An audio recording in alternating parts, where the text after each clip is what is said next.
Kalisa dari kelas 11 PCTC.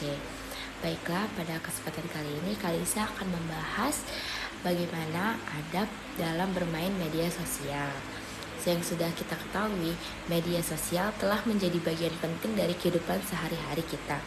Oleh karena itu, penting untuk memahami adab dalam menggunakan media sosial yang baik dan benar. Adab dalam menggunakan media sosial mencakup beberapa hal seperti 1. Menggunakan bahasa yang santun dan tidak menyinggung orang lain. 2. Menghargai privasi orang lain dan tidak membagikan informasi pribadi tanpa izin. 3. Tidak melakukan cyberbullying dan melaporkan jika melihatnya.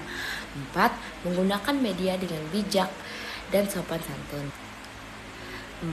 Menggunakan media dengan bijak dan tidak berlebihan.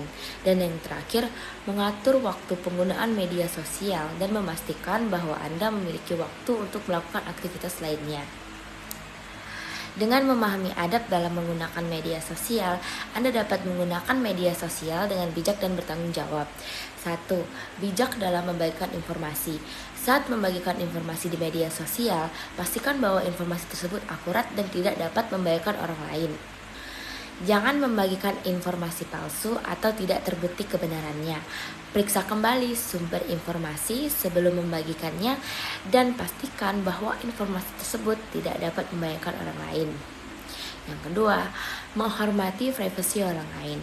Jangan membagikan informasi pribadi orang lain tanpa izin. Pastikan bahwa Anda memahami pengaturan privasi di media sosial dan menghormati batasan orang lain. Jangan membagikan foto atau informasi pribadi orang lain tanpa izin mereka. Yang ketiga, menggunakan bahasa yang santun. Gunakanlah bahasa yang santun dan tidak menyinggung orang lain. Jangan menggunakan kata-kata yang kasar atau tidak pantas. Pastikan bahwa bahasa Anda tidak dapat membahayakan orang lain atau menyebabkan konflik pada orang lain. 5. Mengatur waktu penggunaan media sosial. Penggunaan media sosial yang berlebihan dapat menyebabkan kecanduan dan mengganggu aktivitas sehari-hari. Atur waktu penggunaan media sosial Anda dan pastikan bahwa Anda memiliki waktu untuk melakukan aktivitas lainnya. Jangan menggunakan media sosial sebagai pengganti aktivitas fisik atau interaksi sosial langsung. Lalu, media sosial juga memiliki dampak yang positif loh. Contohnya, 1. Meningkatkan kesadaran tentang isu-isu penting. 2. Membantu membangun komunitas online yang positif. 3. Menyediakan platform untuk berbagi informasi dan pengetahuan. Lalu yang keempat, meningkatkan kesadaran tentang produk atau jasa. Dan yang terakhir, meningkatkan kesempatan untuk berinteraksi dengan orang lain. Apalagi jika orang lain itu sedang tidak dalam jangkauan ataupun sedang berada di luar kota, di luar negeri, kita bisa tuh tetap menghubunginya menggunakan sosial media. Lalu media sosial juga memiliki dampak negatif yang harus kita ketahui loh, yaitu yang pertama, menyebabkan kecanduan dan mengganggu aktivitas sehari-hari. Yang kedua, meningkatkan risiko cyberbullying dan penipuan. Yang ketiga, menyebarkan informasi palsu atau tidak terbukti kebenarannya. Lalu yang keempat, mengganggu privasi dan keamanan online. Dan yang terakhir, meningkatkan stres dan kecemasan. Media sosial juga memiliki dampak negatif yang harus kita ketahui loh, yaitu yang pertama, menyebabkan kecanduan dan dapat mengganggu aktivitas sehari-hari. Yang kedua, meningkatkan risiko cyberbullying dan penipuan. Yang ketiga, menyebarkan informasi palsu atau tidak terbukti kebenarannya. Yang keempat, mengganggu privasi dan keamanan online. Dan yang terakhir, meningkatkan stres dan kecemasan. Ada juga tujuan dan fungsi media sosial. Yang pertama yaitu media sosial dapat membantu orang lain dan meningkatkan kesadaran tentang isu-isu penting. Yang kedua, membangun komunitas online yang positif dan mendukung. Lalu selanjutnya, menyediakan platform untuk berbagi informasi dan mendukung. Lalu, membantu meningkatkan kesadaran tentang produk atau jasa. Dan yang terakhir, meningkatkan kesempatan untuk berinteraksi dengan orang lain. Lalu ada juga tambahan untuk tips menggunakan media sosial dengan bijak. Berikut beberapa tips untuk menggunakan media sosial dengan bijak agar tidak terjerumus kepada hal-hal negatif. yang dapat merugikan diri kita sendiri atau bahkan orang di sekitar kita. Yang pertama, gunakan media sosial untuk berbagi informasi yang bermanfaat dan positif. Contohnya untuk menyebarkan ajakan kebaikan, ajakan untuk menjadi pribadi yang lebih baik lagi. Lalu yang kedua, jangan menggunakan media sosial untuk melakukan tindakan yang dapat membahayakan orang lain atau melanggar hukum. Contohnya menggunakan media sosial untuk mengajak tawuran ataupun mengajak melabrak geng sebelah. Lalu yang ketiga, atur waktu penggunaan media sosial Anda dan pastikan bahwa Anda memiliki waktu untuk melakukan aktivitas lain. Jadi maksudnya kita itu boleh menggunakan media sosial, tapi jangan sampai kita lalai terhadap aktivitas lainnya seperti mengerjakan tugas, berolahraga, dan hal-hal yang lain. Pokoknya jangan sampai media sosial itu membuat kita melalaikan aktivitas sehari-hari kita.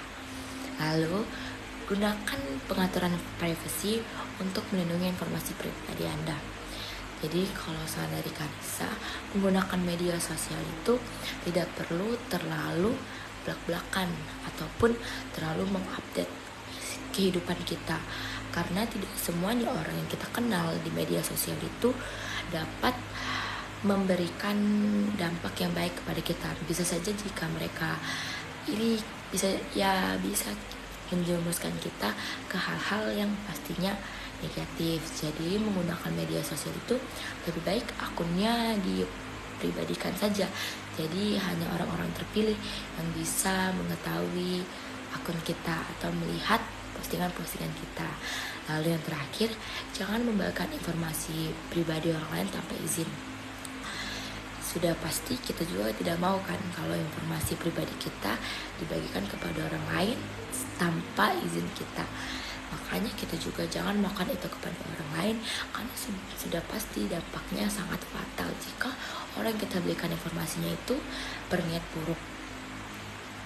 Dari yang Kalisa tadi sudah jelaskan, pasti ada yang bertanya-tanya, apa sih fungsi sebenarnya dari media sosial? Yang pertama, yaitu sebagai sarana untuk berbagi informasi.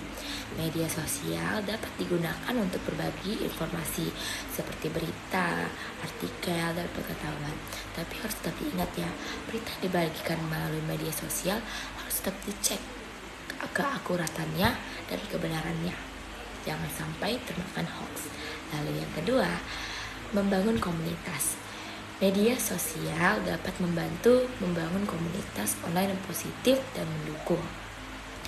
Lalu yang ketiga, dapat sebagai sarana untuk berinteraksi dengan orang lain. Media sosial dapat digunakan untuk berinteraksi dengan orang lain seperti teman, kerabat dekat, keluarga, ataupun kenalan. Lalu yang keempat, meningkatkan kesadaran. Media sosial dapat digunakan untuk meningkatkan kesadaran tentang isu-isu yang penting seperti kesehatan, lingkungan, dan sosial. Lalu yang kelima, promosi dan penasaran. Media sosial dapat digunakan untuk mempromosikan produk atau jasa serta meningkatkan kesadaran tentang merek. Lalu yang keenam, jaringan dan kolaborasi. Media sosial dapat digunakan untuk membangun jaringan dan kolaborasi dengan orang lain seperti profesional dan bisnis. Lalu yang ketujuh, ekspresi diri. Media sosial dapat digunakan sebagai platform untuk mengekspresikan diri atau mengembangkan bakat diri ini. Lalu yang terakhir ada penggalangan dana. Media sosial dapat digunakan untuk penggalangan dana seperti untuk kegiatan sosial, amal, atau proyek kreatif. Dengan demikian media sosial itu sebenarnya banyak loh manfaat atau hal-hal baiknya. Lalu media sosial juga dapat menjadi alat yang efektif untuk berbagai macam hal. Jadi yang sudah Kalisa jelaskan, ternyata media sosial itu memiliki dampak baik yang banyak loh, tapi kadang tertutup tuh sama hal-hal negatif yang sering kali terjadi. Baiklah, segitu saja penjelasan Kalisa untuk materi kali ini. Semoga bermanfaat dan mudah dipahami. Kalisa akhiri dengan mengucap alhamdulillahirabbil alamin. Wassalamualaikum warahmatullahi wabarakatuh.